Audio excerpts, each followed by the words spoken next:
Long back in Italy there survived an old clockmaker named Geppetto. Tick tick tock.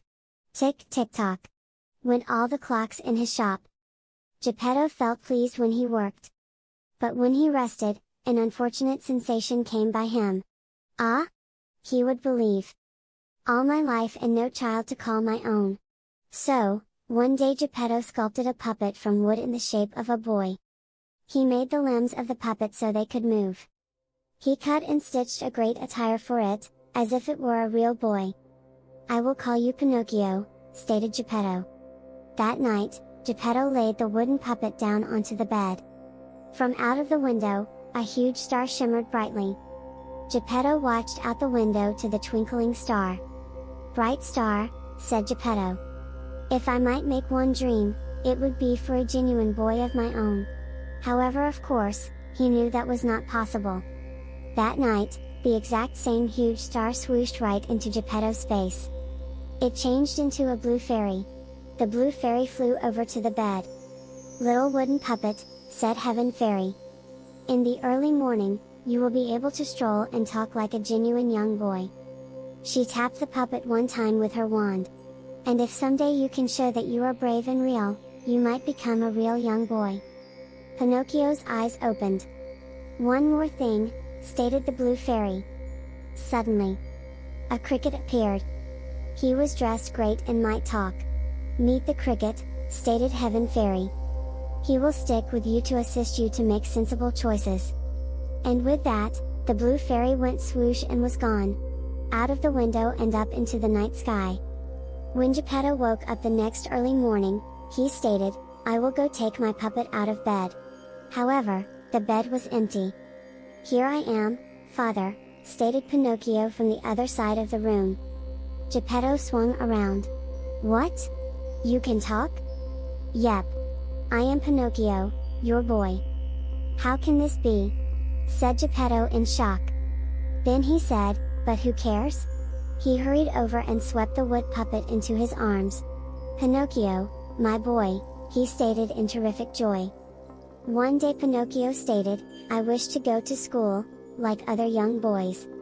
Of course, said Geppetto. But he did not have the cash to purchase school books. Later, that day, Geppetto came back home with school books.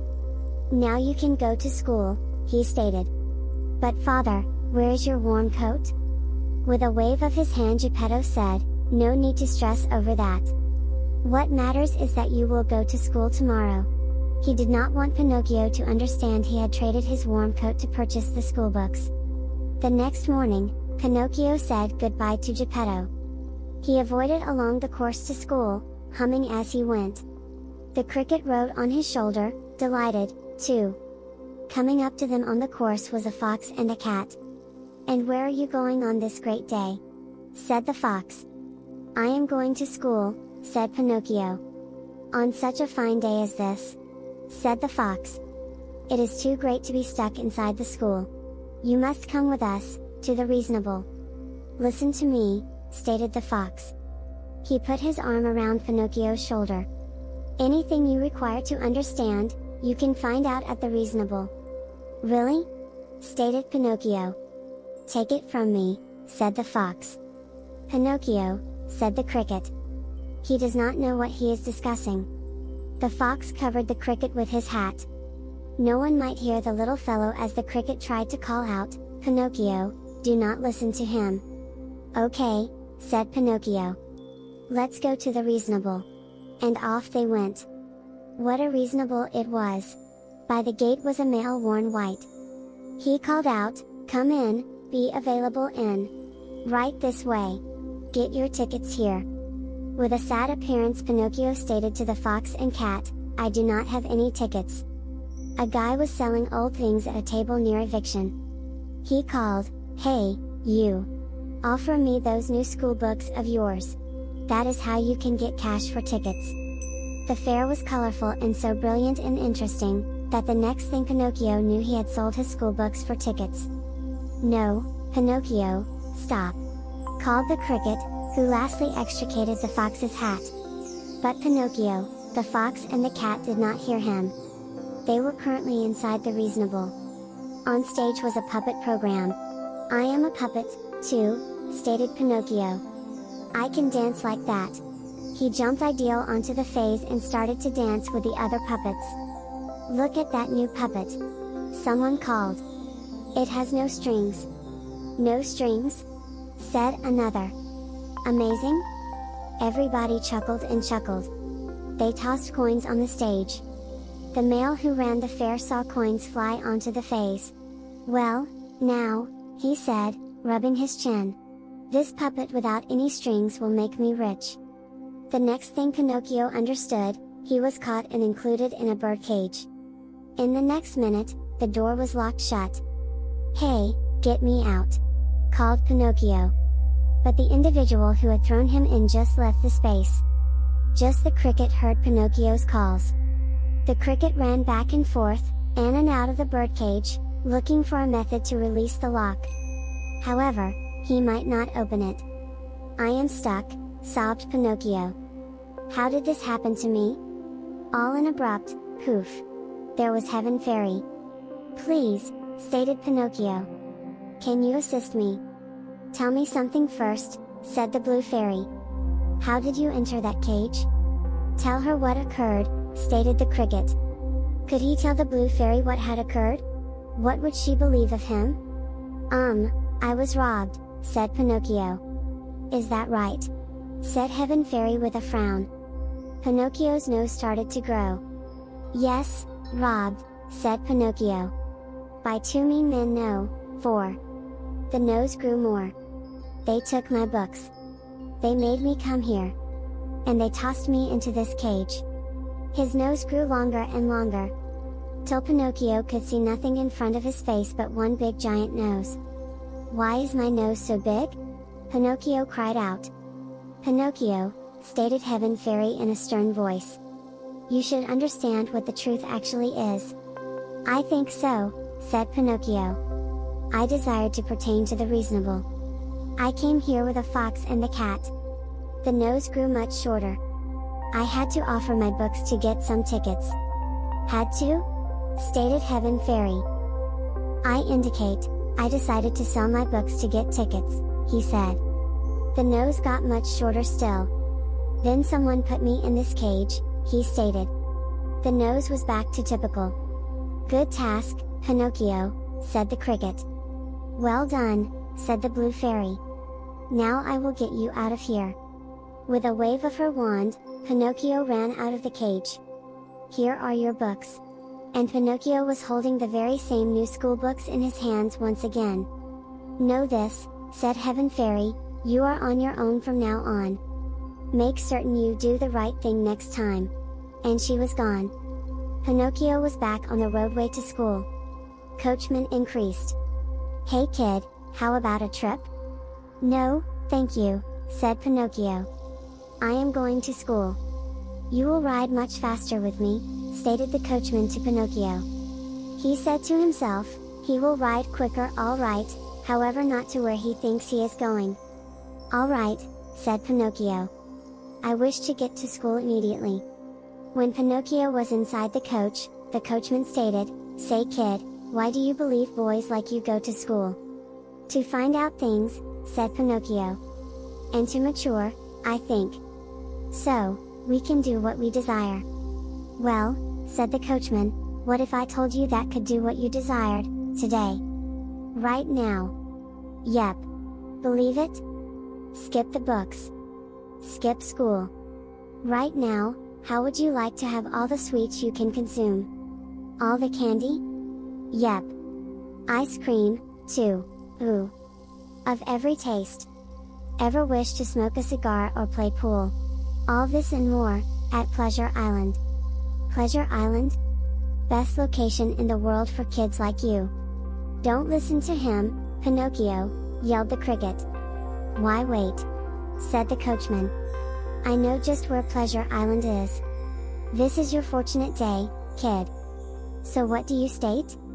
Let's go there, stated Pinocchio. I'm going to Pleasure Island. Ah? Asked the cricket, waving his arms in the air. After a while, the coach stopped. You got a kid with you in that coach? asked a dark stranger to the coachman. Yep. The coachman grabbed Pinocchio and tossed him down onto the ground. He's all yours. Now pay up. The coachman reached out for something. Was it cash? From the dark stranger. Then the coachman repelled. What could all of it suggest? However, as Pinocchio looked around, he no longer cared. For everything, the coachman had told him held true. Stacks of candy everything about. Tubs of ice cream in every flavor. Young boys like him could eat and consume and play all the time.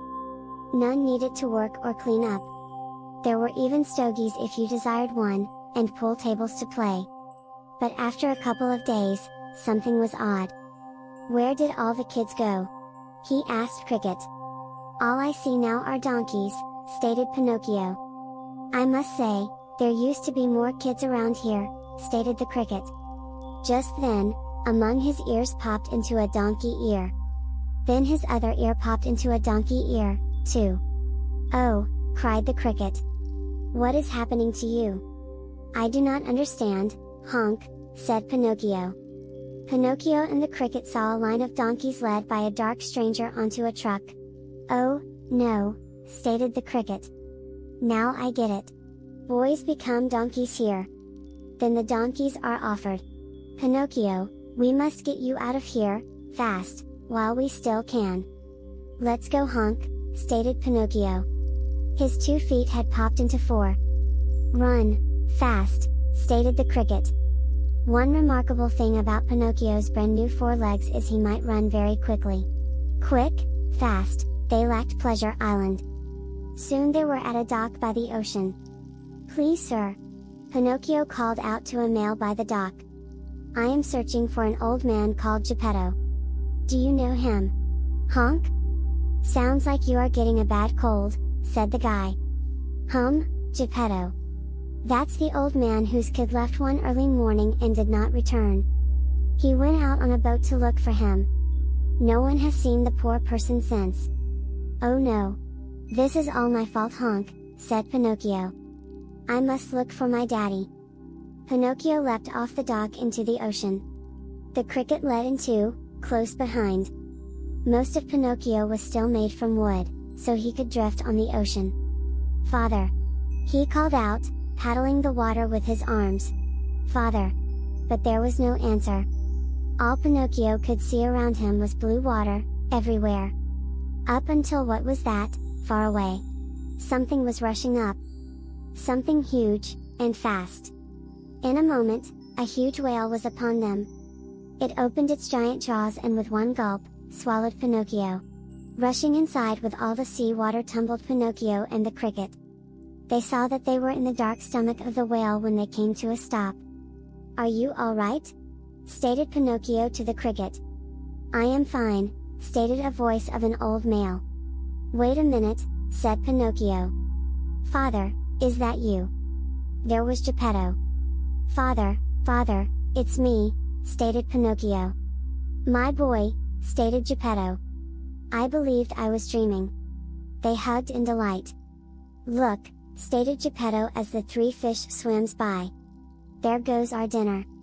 Father, I have an idea. Let's make a fire. Grilled fish tonight, said Geppetto.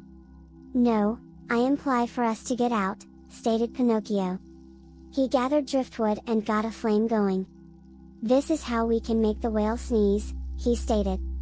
Pinocchio waved his arms over the flame to make a great deal of smoke. Soon, clouds of black smoke were rising. The whale gave a cough. Hang on, said Pinocchio. And after that, wham! In one huge sneeze, Pinocchio, Geppetto and the Cricket flew out of the whale's mouth. Rolling over and over in the sea water, at last they rolled up onto the shore. Pinocchio. Geppetto rose to his feet. The Cricket was there next to him. But where was Pinocchio? And then they found him.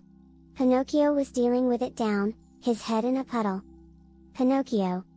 They were too late. Geppetto and the Cricket wept over Pinocchio, the boy puppet, who lay still in the water. Then in a flash, who existed however the blue fairy. Pinocchio, she stated. You can serve your daddy. You prove that you are both brave and real. She tapped his head with her wand.